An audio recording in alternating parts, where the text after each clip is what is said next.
Welcome to Prophecy Countdown with author and pastor Kenneth Baer.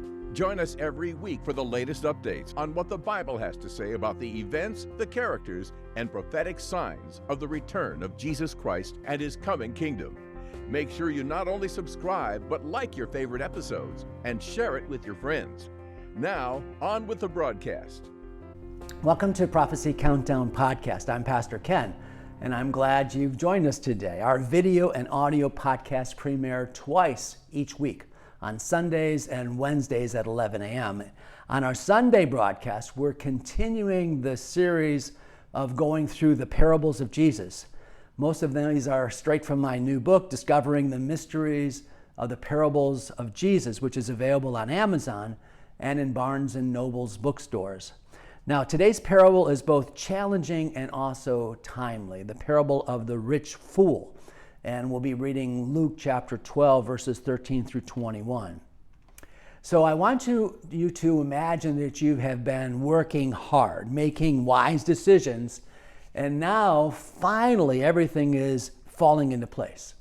Business is booming, it's time to expand, maybe open a second location, hire more staff, or maybe upgrade all of your equipment. Or perhaps it's your home that's in need of an upgrade. You've outgrown your current space and now you have the means to add a few more bedrooms, a few more bathrooms, maybe a larger kitchen. The dream home, it's going to be in the perfect neighborhood and it's finally within your reach. Or maybe it's your car. It's been reliable, gets you everywhere you need to go, but you've had your eye on that fancy new model. It's time for an upgrade. And this time, no more monthly payments, no more settling for just the basics. This time you want to pay cash and you want all of the extras. You're going to drive away in something brand new. These ambitions that I'm describing, these desires, these plans, they sound reasonable. They sound responsible. After all, isn't that what success looks like? Isn't this the reward for hard work and careful planning? But Jesus has a question that rarely crosses our minds when we're caught up into expanding, upgrading, or securing our future. And the question is this: what if tonight was the last night you would ever live? What if all these things, all this careful planning suddenly means nothing? Well, that's exactly the question Jesus puts before his audience in this parable of the rich fool. A man, like many of us, has his future all mapped out. You see, he's got more than enough. And instead of worrying about anything else, he decides to tear down his barns and build bigger ones to store his wealth. He looks ahead of years of ease and security and personal enjoyment. Yet, just as he finalizes his plans, God speaks and says, "You fool, this night your soul will be required of you. Then whose will those things be which you have provided?"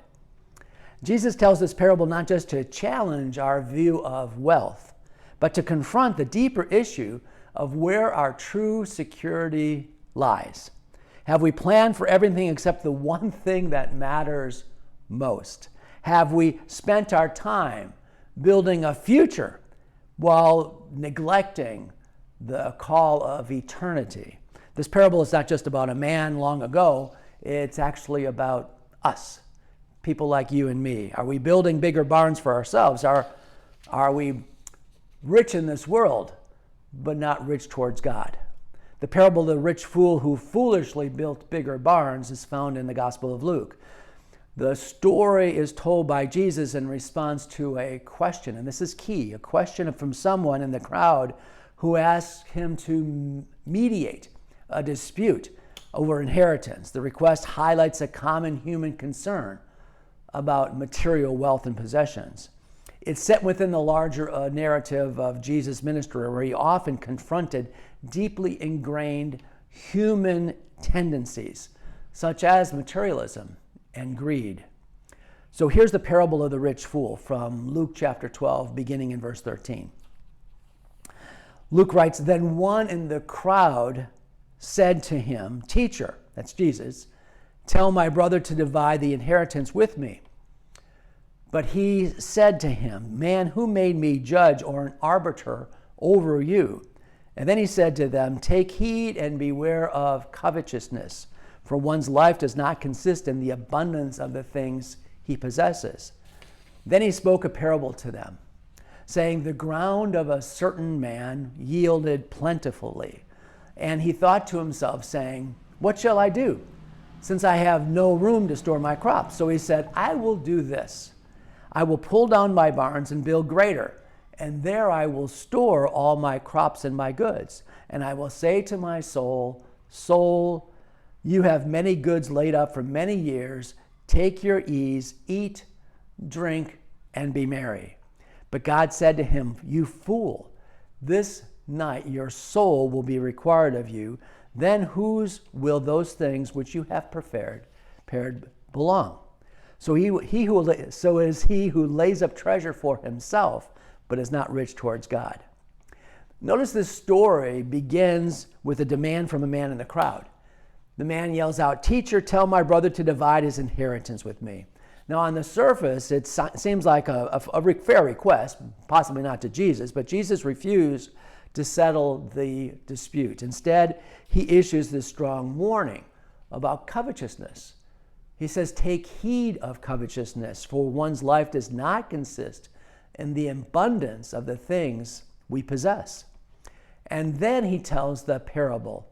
Scripture tells us plainly the love of money is the root of all kinds of evil. That's 1 Timothy. And this parable brings that warning into vivid focus. Jesus describes a man whose land has yielded an extraordinary harvest. Notice, however, that the parable that Jesus speaks says the ground of a certain rich man provided plentifully. The emphasis is subtle, but it's the ground, not the man, that provided the harvest. The man didn't do the work. The abundance was not the result of his genius or his labor, but it was a gift. It was the grace of God, a blessing from God. And yet, nowhere in this man's thoughts is there even a whisper of gratitude. His response to the harvest is deeply revealing. He speaks only to himself and only of himself. What shall I do, since I have no room to store my crops? He asked not to seek God's will or to bless others, but to strategize on how best to safeguard his assets. He decides to tear down the barns and build bigger ones. Life would be secured by the storage in his barns. He dreams of future ease, years of comfort and indulgence, and concludes with the chilling words, soul, you have many goods laid up for many years. Take your ease, eat, drink, and be merry. But then comes this divine interruption. Fool, this night your soul will be required of you. You know, all of this man's careful planning, all of his wealth, all of his assumptions, all of it is undone in a moment when it's a realization that this will be the last day that the man will see on this earth with his possessions. It concludes with this piercing statement, so is he who lays up treasure for himself but is not rich towards God. So here we see the other part of the dilemma. The parable is not so much of what the man did, but what he failed to do. You see, in the parable, there's no mention of gratitude, no mention of God, no mention of sharing the excess that he has with others, no reflection on his own mortality. It's the silence that speaks loudest. The parable never accuses the man of theft or injustice. His folly is much more subtle, and that's why it's so much more common. He presumed that his life was his own, that his time was guaranteed, and that his treasure could be stored up for his own use. Jesus uses this story not to condemn wealth, not at all, but to expose the danger of relying on it. The man is not called a fool for being successful. He's called a fool for trusting in his success as if it were eternal. You see, in the absence of faith and generosity and an eternal perspective, even the abundance we have becomes a snare.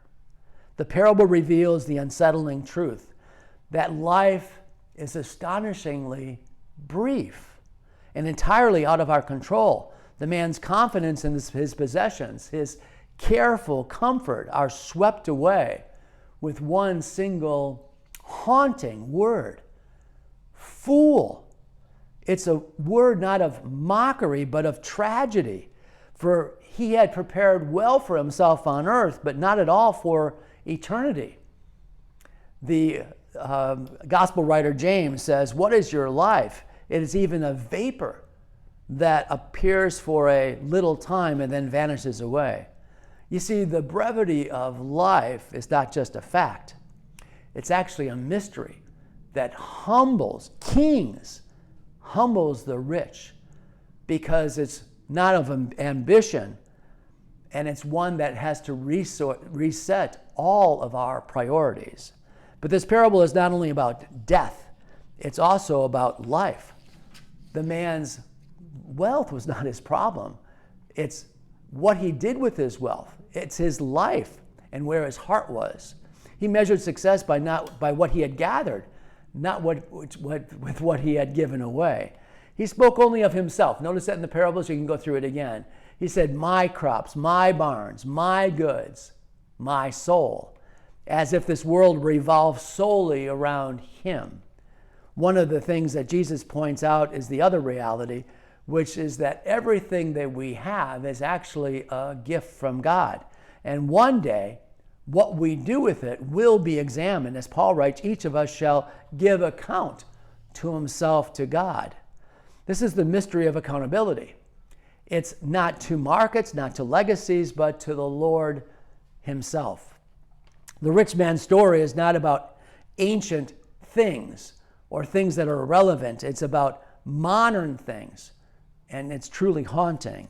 In a world that measures worth by accumulation, Jesus speaks of a different wealth, being rich towards God. He echoes this again in the Sermon on the Mount. He says, "Do not lay up for yourself treasures on earth, where moth and rust destroy and where thieves break in and steal, but lay up for yourselves treasures in heaven." This mystery here is that the only treasures that truly endure are the ones that are sent ahead. Investments in love and faith and family, generosity, obedience. You see, hoarded wealth dies with us. Surrendered wealth lives on for eternity. As we consider the fleeting nature of life and the certainty of accountability, may we be moved, my friends, to live generously, love fully, and store up the treasures in heaven. Be present in the moment. Realize there are people and neighbors and families around you. This is where we need to spend our time. This is where we need to store up our treasures. You see, true security is not found in bigger barns or in greater wealth, but it's found in a life rich towards God. And the way we act that way is being rich towards others. I hope this teaching challenges you. It certainly has challenged me. It evaluates where we put our trust and how we should store our true treasures. How we prepare not just for this life, but also how do we prepare for eternity. What if the parables of Jesus were more than stories? What if they held hidden keys to the kingdom of God? In his new book, Discovering the Mysteries in the Parables of Jesus, pastor and best-selling author Kenneth Baer reveals the profound truths Jesus shared hidden in plain sight. Available now in paperback and Kindle on Amazon and other retailers. Get your copy today. Thank you for joining us on Prophecy Countdown with Pastor Ken Baer. Don't leave without first sharing the latest episode with your friends. Be sure to join us again for the latest updates on Prophecy Countdown.